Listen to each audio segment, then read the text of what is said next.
সময় সময় এমন একটা জিনিস, সময়ের সাথে সাথে সময় চলে যায়। প্রিয় মানুষগুলো কাছে থাকা সবই প্রিয় মানুষগুলোকে ভুলে যায়। সময় এতটাই গুরুত্বপূর্ণ একটা জিনিস, কারো জীবনে সময় খুব গুরুত্বপূর্ণ জিনিস, আর কারো জীবনে সময়ের কোনো মূল্যই নেই। তো আসসালামু আলাইকুম, সবাই কেমন আছেন? আশা করি সকলে ভালো আছেন, আমিও ভালো আছি। প্রতিদিনের মতো আল্লাহর অশেষ দোয়ায় চলে আসলাম আপনাদের মাঝে নতুন একটা সকাল, নতুন একটা দিন, নতুন একটা ভিডিও নিয়ে। আই হোপ সবাই অনেক ভালো আছেন, আমিও অনেক ভালো আছি আপনাদের সবার দোয়ায়। তো চলেন সারাদিন সাথেই থাকেন, দেখতে থাকেন কি কি করি। আর এই তো এখন বারিন্দায় চলে আসলাম, বারিন্দার ভিউটা আপনাদের সাথে অনুভব করছি। আমার ভিডিওটা কেমন লাগছে অবশ্যই লাইক করে কমেন্ট করে জানান। আমাদের ঢাকা শহরের বাড়িগুলোতে এত সুন্দর ভিউ কিন্তু দেখা যায় না সচরাচর, তাই সবাই দেখে নেন। এত সুন্দর সুন্দর ভিউ দেখতে কিন্তু দারুণ লাগে। কে কে আমার মতো গ্রাম বাংলার প্রেমে পড়ে গেছেন অবশ্য। আর এই তো দেখেন আমাদের বাইরের পাতাকপির ক্ষেতটা কত সুন্দর লাগে, আর রাস্তার মানুষগুলো কি সুন্দর করে হাঁটে, সকালবেলা দেখতে খুব ভালো লাগে। গার্মেন্টসের মানুষগুলা, কর্মজীবী মানুষরা সবাই সবার গন্তব্যে যাচ্ছে ছুটে। সবার এটাই চাকরি, সকাল সকাল সবার গন্তব্যে যাওয়া এটাই সবার চাকরি। আরে গন্তব্যে যদি ঠিকমতো না যায় তাহলে কি পেটে ভাত জ্বলবে? আগে হচ্ছে কাজ, তারপর সব, কি তারপরই তো সব। তো এই তো সবাইকে দেখছি আর নিজে নিজে ভাবছি যে আমরা কত ভালো অবস্থায় আছি, আল্লাহ তাআলা আমাদের কত ভালো রাখছে। আর এই তো রুটিও ভাজতেছি, সকালে নাস্তা বানিয়ে নিচ্ছি, রুটি বানাচ্ছি। গরম গরম রুটি ভেজে বাবুদেরকে দিচ্ছি, ওর আব্বু বাবু ওরা সবাই খেতে বসলো, এখন ওদেরকে দিয়ে দিচ্ছি সার্ভ করে। একদম সুন্দর করে রুটিটা বেলে নিলাম, সিম দিয়ে আলু দিয়ে ফুলকপি দিয়ে ভাজি করলাম। আর এই তো বাচ্চাদেরকে দিয়ে দিয়েছি নাস্তা, বাচ্চারা খাচ্ছে, ওর আব্বুও খাচ্ছে ফুলকপি সিম আলু ভাজি আর রুটি। আর এই তো সবাই খাচ্ছে। আর এই তো বাইরের ফুটেজটা আবার শেয়ার করছি আপনাদের সাথে। দেখেন ভালো লাগে, বাইরের ফুটেজটা দেখলে না আমার মন প্রাণ জুড়িয়ে যায়, মন খারাপ থাকলেও ভালো হয়ে যায়। আর এই তো ভাতের চাল নিয়ে নিচ্ছি, দুপুরের ভাতের চাল নিয়ে ভাতটা বসিয়ে দিব এখন। প্রতিদিন মেয়েদের কম কাজ থাকে না সংসারে। আপনারা তো দেখেন ক্যামেরায় শুধু অল্প কিছু কাজ, হয়তো রান্না বান্না ঘর গোছানো এগুলাই, কিন্তু ক্যামেরার পিছনেও তো আমাদের একটা জীবন আছে, ক্যামেরার পিছনেও কত কাজ, কত ধরনের কিছু আছে, সেটা একটা মেয়েই জানে। একটা মেয়ের কত কিছু মেনটেন করা লাগে, নিজের শ্বশুরবাড়ির দিকে দেখা লাগে, নিজের বাবার বাড়ির দিকে দেখা লাগে, তারপর আবার যদি সে ভিডিও বানায় সেটাকে মেনটেন করা লাগে, নিজের সংসার বাচ্চা কাচ্চা মানে সব কিছু নিয়ে একটা মেয়ের উপর দিয়েও কিন্তু কম ঝড় যায় না। যারা মেয়ে তারাই বুঝতে পারে যে তাদের উপর দিয়ে কতটা ঝড় যায়। আর এই তো কথা বলতে বলতে আবারও মুরগিটা রান্না করে নিচ্ছি। মুরগির সব মশলা টশলা একবারে ব্লেন্ড করে দিয়ে দিয়েছি, বাদাম বাটা নারকেল বাটা দিয়ে মুরগি রান্না করছি আজকে। নারকেল বাটা, বাদাম বাটা, তারপর এলাচি লাকড়ি তেজপাতা সব একসাথে ব্লেন্ড করে দিয়ে দিলাম, চুলাটাও ধরে দিলাম। এখন ভালো করে মেখে চুখে মুরগিটাও ধুচ্ছি, মুরগিটাও ছেড়ে দিব, এখন একবারে কষিয়ে রান্না করব। সাথেই থাকেন, ভিডিওটা ভালো লাগলে লাইক করে দিবেন। আর এই তো মুরগিগুলো ছেড়ে দিচ্ছি এখন মুরগিগুলো দিয়ে একবারে ভালো করে কষিয়ে নিব। রাত্রে আবার আম্মুর বাসায় দাওয়াত আছে, আম্মু আমাদের আজকে দাওয়াত দিয়েছে, তো রাত্রের জন্য রান্না করলাম না, একবেলার জন্যই রান্না করলাম। শুধু দুপুরে খাবো তো, এটার জন্য একবেলার জন্যই রান্না করলাম। এখন ভালো করে মেখে ঝুঁকে একবারে বসিয়ে দিলাম।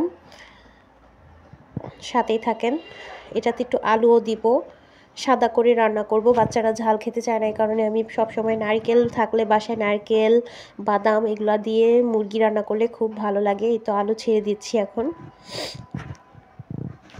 আমার রান্নাটা কেমন লাগলো, আমার ভিডিওটা কেমন লাগলো অবশ্যই কমেন্ট বক্সে জানিয়ে যাবেন।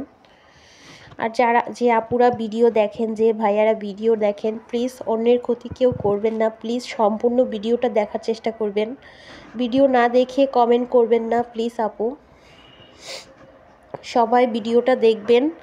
আর আমার যারা আত্মীয় স্বজন দেখছেন প্লিজ দয়া করে আমার আত্মীয় স্বজনরা আপনারা যদি পারেন আমাকে একটু কমেন্ট করেন, সাপোর্ট করেন। আপনাদের সাপোর্ট পেলেই আমরা জয় হতে পারবো, না হলে তো পারবো না। সাপোর্ট করেন, ফ্যামিলি যারা আমার ভিডিওগুলো দেখছেন সবাই একটু সাপোর্ট করেন। তো এই তো কথা বলতে বলতে মুরগিটাকে ভালো করে কষিয়ে নিচ্ছি। আর এই তো এখন পানি দিয়ে দিব, কষানো হয়ে গেল। তো এখন বেশি করে পানি দিয়ে একবার আলু মুরগি গলতে দিয়ে দিব ঢেকে, তো সুন্দর করে গলুক। আর এই তরকারিটা খেয়ে দেখবেন, নারকেল বাটা বাদাম বাটা দিয়ে রান্না করলে মুরগির তরকারি খুব ভালো লাগে। হাঁসের মাংস দিয়ে তো নারকেল দিয়ে খুব মজা লাগে, আর আমি মুরগি বাসায় থাকলেও আমি নারকেল দিয়ে এভাবে রান্না করি, খুব ভালো লাগে। নারকেলটা আমি ব্লেন্ড করে নিয়েছি। তো এই রেসিপিটা যারা না খেয়েছেন অবশ্যই খেয়ে দেখবেন। আর এই তরকারিটা ভুনা ভুনা হবে, মাখা মাখা টাইপের, খুব টেস্ট। এটা দিয়ে ভাত খাওয়া যায়। এটা হলে আর একটা কাঁচামরিচ পেঁয়াজ হলে আর কিছুই লাগে না। তো এই তো আমার মুরগি হয়ে গেল, আমাদের মুরগির তরকারি রান্না হয়ে গেল। আর এখন ভাত বসিয়ে দিলাম। তো সাথেই থাকেন, ভিডিওটা বসিয়ে দিলাম করে দিবেন। তো এই তো ভাতটা একটু নাড়াচাড়া করে দিচ্ছি, না হলে লেগে যায়। আর এই তো মুরগিটা দেখেন কতটা সুন্দর হয়েছে, মাশাআল্লাহ।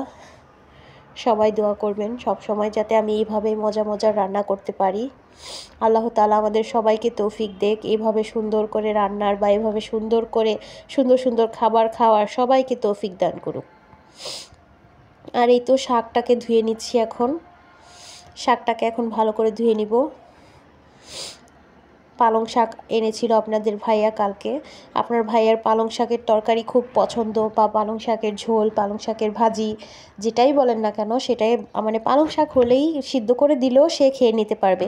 পালং শাক তার খুব পছন্দ। তো 2 দিন পর পরই আমার পালং শাক আনতেছে, এটা তো দেখতেই পাচ্ছেন ভিডিওর ভিতরে। 2 দিন পর পরই আমি পালং শাক রান্না করতেছি। আর পালং শাক খাওয়া ভালো, শরীরের জন্য খুব উপকার একটা জিনিস। পালং শাকে ভিটামিন সি, ডি, ই, এফ সব আছে। তো যারা পালং শাক না খান অবশ্যই পালং শাক খাবেন। পালং শাক শরীরের জন্য খুবই উপকারী একটা জিনিস। তো এই তো ভাতটা বলক এসে গেছে, এখন ভাতটা একটু ভালো করে নেড়ে চেড়ে দিব, আর একটু হবে। আর এই তো শাকও বসিয়ে দিলাম, ভাত হয়ে গেছে, ওপ্তা করে নিলাম। আর এখন শাকটা বসিয়ে দিলাম। শাকটা একবারে বাগার দিয়ে বসিয়ে দিব। ভিডিওটা ভালো লাগলে অবশ্যই ভিডিওটা দেখবেন, লাইক করবেন, কমেন্ট করবেন, ভিডিওটা ছেড়ে কেউ যাবেন না। আর আমাদের চ্যানেলটা যদি না সাবস্ক্রাইব করে থাকেন অবশ্যই চ্যানেলটাকে সাবস্ক্রাইব করে দেবেন। আর এই তো আমার শাকভাজি হয়ে গেল, আর রান্নাঘরও ক্লিন করে নিলাম, একেবারে সব পরিপাটি করে নিলাম। ভাত হয়ে গেল। মুরগিটাও খুব সুন্দর হয়েছে, মাশাআল্লাহ। তো আজকে রান্নাঘর থেকে বিদায় নিচ্ছি। সবাই ভালো থাকবেন, সুস্থ থাকবেন। এবার ঘরবাড়ি গুছিয়ে নিব। আর এই তো চলে আসলাম। এখন এই রুমের চাদরটা খুব ময়লা হয়েছে, তো উঠিয়ে নিলাম। এখন চাদর বিছিয়ে দিব, সাথেই থাকেন। একটা সংসারে একজন থাকেন আর 2 জন থাকেন, যতজনই থাকেন না কেন কাজ কিন্তু কম না। সবার সংসারেই কম বেশি সবার সংসারেই কাজ থাকে। রান্না বান্না, তারপর তো আছে ঘর গোছানো, কাপড় চোপড় ধোয়া, অনেক কাজ। কাজের শেষ নাই। কাজ দেখবেন কি, কাজ আপনি যতই করে আসবেন, একদিক দিয়ে কাজ করে আসবেন, আরেক দিক দিয়ে দেখবেন আপনার জন্য কাজ হাজির।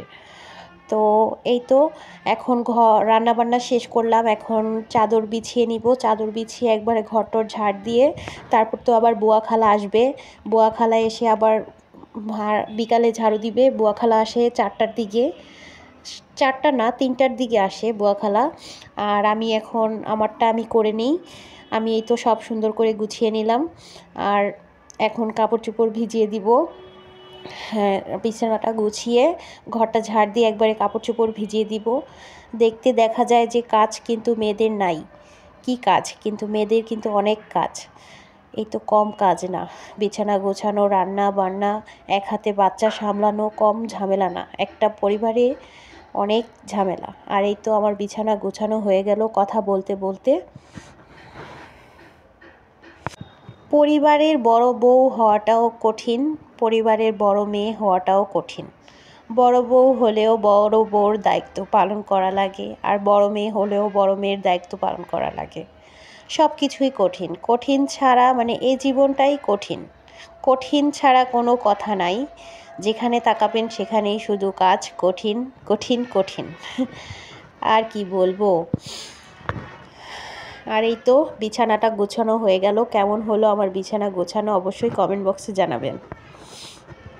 আর এই তো বিছানা গোছানো শেষ করলাম, এবার ঘর টোর ঝাড়ু দিয়ে নেই, সাথে থাকেন। এই তো ঘরটাকে সুন্দর করে ঝাড় দিয়ে নিচ্ছি। তো এই তো মাদ্রাসা থেকে এসে এবার ভাত নিয়ে বসে গেলাম, আর এখন ভাত খেয়ে নিচ্ছি, সাথেই থাকেন। আর এই তো শাক ভাজি দিয়ে খাচ্ছি, শাক ভাজি, পালং শাক ভাজি, তারপর টমেটোর সালাদ করলাম, মুরগির মাংস, খুব টেস্ট, আর একটা পেঁয়াজ কাঁচামরিচ। দারুণ হয়েছে, সেই হয়েছে। তো আজকের ভিডিওটা আর বেশি বড় করব না, এখান থেকে বিদায় নিচ্ছি। সবাই ভালো থাকবেন, সুস্থ থাকবেন, টাটা।